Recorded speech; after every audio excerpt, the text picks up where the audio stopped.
All right, so get this. We're diving into something totally reshaping plastic surgery, like literally transforming it.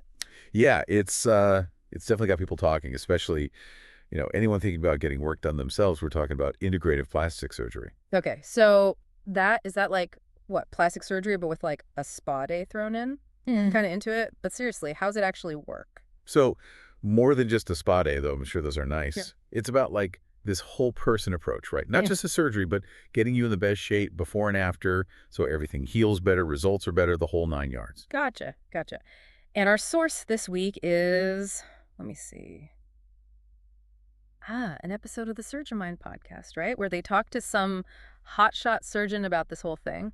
Yeah, he kind of lays out how integrative plastic surgery takes these practices from like all over nutrition, stress stuff, even traditional Chinese medicine, Yeah. and weaves them right into the whole surgical journey. Whoa, okay, that's wild. But also, like, doesn't your surgeon just, do the surgery part? You'd think, right? But here's the thing, the mind and body, they're like totally linked up. And that connection, that really affects how we heal. It's not just about feeling zen, it's about your body actually recovering better. Wait, so like freaking out before surgery, that can mess up how you heal. Big time. Stress, it pumps out these hormones. Cortisol is the main one. And if you're constantly flooded with cortisol, it actually weakens your immune system.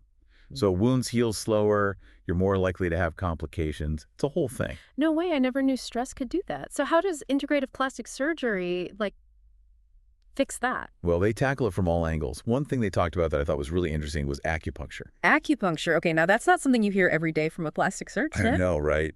Sounds kind of out there, but it can be crazy effective for pain and stress.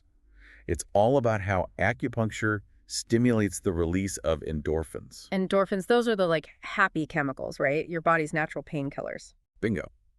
They work on the same brain receptors as those heady-duty opioid painkillers, but without the nasty side effects. And get this, the surgeon was saying that for some patients, acupuncture works so well, they don't even need as many painkillers after surgery. Whoa, that's amazing. So it's like tapping into your body's own healing power. Exactly. It's about treating the whole person, not just the part that's being worked on. This is already blowing my mind, and we haven't even gotten to the food part yet. I'm guessing eating healthy plays a role too, right? Oh, absolutely. He was super passionate about how certain nutrients can prep your body for surgery, almost like an athlete training for a big game. Okay, now I'm really curious. So what's on the menu for this pre-surgery nutrition plan? Keeman, don't leave me hanging. What kind of foods are we talking about to get your body ready for surgery? Well, he actually brings in, get this, registered dietitians to make like totally personalized plans for every patient. Oh, nice. Makes sense. Everyone's different. That's the idea. But there are some like common threads. He kept mentioning this immune boosting trio. Swears by it. Ooh. Okay, I'm listening. What's in this trio? So first up, vitamin C. Gotta have it. It's like the key to making collagen. And collagen is what heals your wounds, right? Then you got zinc, another big one for your immune system. And for your body actually repairing those tissues. Right, right. And then, wait, protein's got to be the third one, right? Ding, ding, ding. Protein's like the building block of, well, you. So loading up on protein, especially in those weeks before surgery, it's like giving your body all those little amino acids it needs to rebuild and bounce back faster. Okay, so basically giving your body the best building materials to work with. Smart. But what about after surgery? Is there a whole other diet for that too? You bet. Now it's all about calming that inflammation down, letting your body do its thing naturally. Think antioxidants, those are your friends. So colorful fruits and veggies, all that. Gotcha, so like berries, greens, the good stuff. Exactly. And healthy fats. Can't forget those. Omega-3s they're in, like salmon, walnuts, all those, and they're great at fighting inflammation. Right, so basically ditch the junk, eat clean, and you'll recover faster. Makes sense to me. But I gotta ask, how does all this actually work in real life? Like, do people actually see results? Oh, yeah. He told this crazy story on the podcast, a real eye-opener, about this patient. She was going in for reconstructive surgery. Okay, now it's getting good. Tell me more. So this woman, she's obviously nervous, right? I mean, who wouldn't be? But on top of that, her diet was a mess. Like, she wasn't eating healthy at all, lots of processed stuff. Oh man, that's gotta be tough, both mentally and physically. Exactly. And that's what this whole integrative thing, it just shines. The surgeon, he realized right away Her anxiety, her diet, that was just as important as the actual surgery if he wanted her to truly heal well. So what did he do? Okay, so he throws in a bunch of things into her plan. First, she's got to see the dietitian, no way around it, got to get her eating right. So they set her with a meal plan, all those immune-boosting anti-inflammatory foods we were talking about. Right, right. But then he also brings in mindfulness stuff, meditation, breathing exercises, all that, to help her chill out before the surgery. Wow, that's awesome. He's not just like throwing medicine at the problem. He's actually giving her tools to heal herself. Exactly. He's a big believer in, empowering the patient. And it totally worked. By the time surgery rolled around, she was eating way healthier, her anxiety was way down, and she just felt more ready to handle everything. No kidding. I bet she went into surgery feeling way more confident. Totally. And her recovery, Yeah. night and day, less pain, fewer complications, healed up way faster. That's amazing. Proof that looking at the whole person, not just the problem area, it really makes a difference. 100%. It's not just about fixing the issue, it's about helping your body heal itself the best way it can. I love that. So it's not just about like looking good on the outside, it's about feeling good inside and knowing you did everything you could to heal right. But let's be real, surgery's tough, scars happen. How does this integrative approach deal with scars? Great question, because, yeah, scars are a big deal for a lot of people.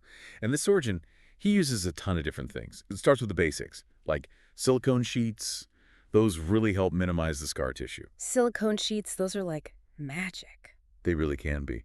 And he'll often use them alongside other stuff, like laser treatments, to tone down the redness, make the texture better, all that. So it's about having a whole toolbox of options and finding what works best for each person. Exactly. And here's where it gets really cool. He's really into using herbal remedies to help with scars, too. Herbal remedies. Now, that's something you don't hear every day. Tell me more. So one he mentions specifically is calendula. It's this plant that's super good at reducing inflammation and helping wounds heal. Calendula, isn't that in some skincare stuff? Yeah, people have been using it forever to soothe and heal their skin. He likes to use calendula cream or ointment, put it right on the scar, and it can help it heal faster and be less noticeable. Wow, that's awesome. So it's like taking these ancient remedies, but combining them with modern tech and really understanding how the body heals. Exactly. It's that multi-pronged approach Yeah. that makes integrative plastic surgery so interesting. Makes you wonder why it's not like the standard everywhere. But speaking of advancements, we were talking about tech earlier. I gotta know, how does this surgeon actually use technology in his practice? Oh, get ready to have your mind blown. He is all about using those mobile apps and wearables to make treatment super personalized. Okay, now you're talking. Tell me more. Seriously, spill the tea. What kind of tech are we talking about, and how does it actually, like, help people? Okay, so picture this. Patients get this wearable thing, right? It tracks all kinds of stuff, how active they are, their sleep, even their heart rate variability, which basically tells you how stressed they are. It's like a Fitbit, but for surgery recovery. Kinda, yeah. But the really wild part is, all that data, it goes straight to an app that the surgeon and his team, they can see it all remote. No way. That's intense. So, like, if the app is like, whoa, something's up, then what? That's when they jump in. The surgeon can literally see how you're doing, day to day, even minute to minute. So let's say you're suddenly way less active or your sleep goes haywire. They know something might be off, and they can step in right away. Wow, that's incredible. So it's like preventing problems before they even become a thing? Precisely. It's all about being proactive, especially in those first few days and weeks after surgery when things can change so fast. That's seriously next level. It's like surgery meets the future or something. But Yes. with all this high-tech stuff, is there still, like, a human side to all of this? Absolutely. This surgeon, he made it clear, technology is awesome and all, but it's the connection with the patient that really matters at the end of the day.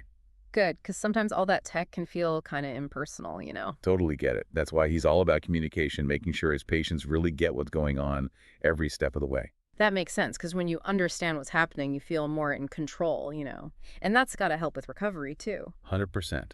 He wants his patients asking questions, telling him what's on their mind, really owning their treatment plan. He really believes that when you're invested like that, the results are just better. So it's like a team effort, the surgeon and the patient working together. Exactly. It's about recognizing that everyone is different, everyone has their own thing going on, and tailoring the approach to fit each person. This has been so eye-opening. I never even thought about the mind-body connection like this and how just incorporating some of these integrative practices can completely change how you heal, not to mention how you feel throughout the whole thing. It really makes you think, right? It's such a cool field, and it really flips the script on how we see plastic surgery. It's not just about changing how you look, it's about feeling good from the inside out. Well said. So, for anyone listening who might be thinking about plastic surgery, what's like the one thing you really want them to remember? Honestly, don't be afraid to speak up. If you're curious about this whole integrative approach, ask your surgeon about it. See what's possible. You have a voice in your own healing. Don't forget that. So true. It's your health, your body, you call the shots. And who knows, maybe someday this whole integrative thing will be the norm, not just for plastic surgery, but for everything. Wouldn't that be something? Healthcare that actually cares for the whole you? I'm here for it. Well, that about wraps up our deep dive into the world of integrative plastic surgery. We talked about the science, the cool tech, and just how powerful this whole person approach can be. It's been awesome exploring it with you. And to all our listeners, thanks for being here. We hope you learned a thing or two. Until next time, stay curious and take care of yourselves inside and out.